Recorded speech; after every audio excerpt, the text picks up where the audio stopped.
Morning, fellas. I'm Dave Canterbury with Self-Reliance Outfitters in the Pathfinder School, and I'm out here at the hunting camp this morning for kind of a late morning brunch. I've got some backstrap, some deer backstrap from the other day, from a deer I harvested, opening day of gun season.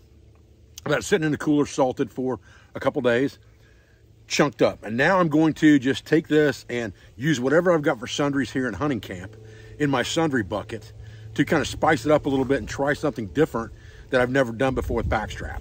So I'm just going to kind of do it on the fly. We'll see how it tastes in the end. You guys can follow along. Stay with me. Guys, one of the things I thought we'd do out here today at hunting camp is I've got this Gamma lid 5-gallon bucket, and that's kind of my sundries bucket. And that's what I use out of when I'm at hunting camp as far as cooking goes. So you can only put so much stuff in a 5-gallon bucket. It needs to be pretty versatile. So I thought maybe I'd kind of talk with you about what I've got in this sundries bucket, because we're going to use some of this stuff today to cook ourselves a meal with some deer backstrap that we harvested a couple days ago. So real simple, couple main things that we have in here. We have some fine ground cornmeal. We have some brown sugar. We have some beef tallow. We also have some bacon grease. All right, this is store-bought bacon grease, but it's really good for cooking and things like that. Now, I do have some packaged foods here as well. I've got some ground and dried soup greens here that I use just to spice things up with. I have some Martha Stewart Just Add Water Hush Puppy mix. I have some whole eggs here that are dried. I have 3 different Idahoan Just Add Water potatoes here. And I also have 2 packets of Carnation instant milk and a yellow sweet cornbread, Just Add Water. So yes, I have cornmeal and I have cornbread. I also have, things that I have eggs, but I also have some eggs here we're going to talk about. I have those dried eggs, but I also have 6 fresh eggs. And these eggs will keep for a good while in the top of this bucket as long as it's cold outside. I don't have to worry about that. And if they're farm fresh eggs and they haven't been washed, they'll last even longer, obviously. I do have 1 container of seasoned salt just for seasoning. And then I keep a bag in here. This one's got a 1/4 stick of butter in it. It was 2 of those 1/4 sticks. I've used some of them already. But I keep this Ziploc bag in here, usually as an extra piece, just to kind of put something in that I may use out of and not use at all from a Just Add Water meal or something like that. And then, of course, you've got the Gamma lid top that screws on that bucket. And so when you're done with that, you pretty much have this scenario, and all of your sundries are in that one bucket in camp to use out of as necessary.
Get one of these bad boys out of here.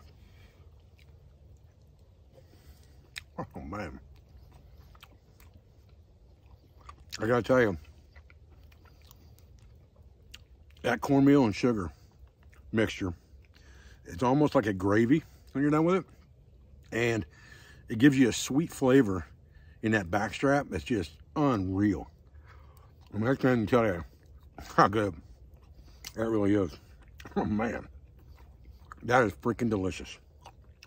And it's not a recipe I found. I just came up with it on the fly with the sundries I had out here at honey camp. Just thought I'd see what I could do to spice things up a little bit, change it up.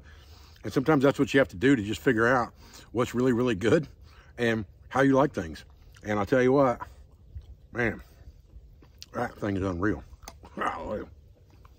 Woo.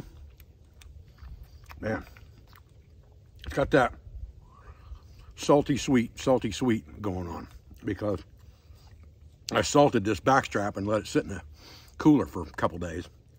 And, oh man, that's unreal right there. Fried it in bacon grease. Man, that's so freaking good. Golly. All right, guys, listen, I appreciate you joining me here this morning at hunting camp for just a quick brunch type meal before I go hunting again today. I want to show you real quick. This is the scraped out stainless steel skillet. You can see there's nothing stuck to that thing. All you need to do is add water to this thing, heat it back up, clean it out. It's going to be good to go. The secret with stainless steel really is getting it nice and hot before you cook in it. And then if you can lubricate it somehow with some bacon grease, something like that, it's always good. But remember, we cooked those medallions, those small bits of backstrap in that bacon grease and soaked a lot of that up. And then we put flour in there on top of that, or cornmeal, I should say, on top of that. And none of that stuff stuck, even when it was boiling in there. We didn't get anything stuck to the bottom of that skillet. So the secret really to stainless steel is getting it hot before you cook in it. That helps a lot. And we are working on a carbon steel skillet. It's in the works right now. I've got some samples coming my way, and it will be in production shortly and be available probably in mid to late 2024. But I haven't forgotten all of your requests on a carbon steel folding handle skillet, so I've got that in the works just to let you know. I appreciate your views. I appreciate your support. I thank you for everything you do for our school, for family, for business, all of our sponsors, instructors, affiliates, and friends, and I'll be back with another video as soon as I can, guys. Thanks.